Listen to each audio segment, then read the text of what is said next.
Hello readers, I am Alan Gratz, the author of Amy and the Secret Library. Thank you guys so much for awarding this the Atrapallibres Award for 11-year-olds this year. It means so much to me. Thank you, thank you, thank you.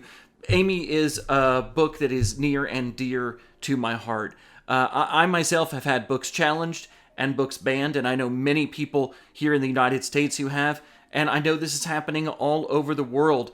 And so I'm so glad that you read this book and that you responded to it so favorably.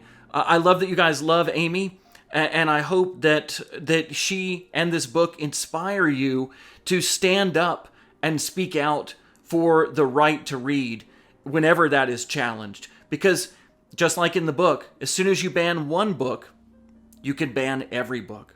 So again, thank you from the bottom of my heart. I love this book, and I love that you guys love this book. So thanks again for voting for it. The awards given for books that are by readers, where readers vote for them, are my absolute favorite ones, because that means that you guys, the people I wrote this book for, love it, and that means so much to me. So thank you so much for the Atrapallibres Award for 11-year-old readers this year, and I hope you guys have a great rest of the year, and keep reading.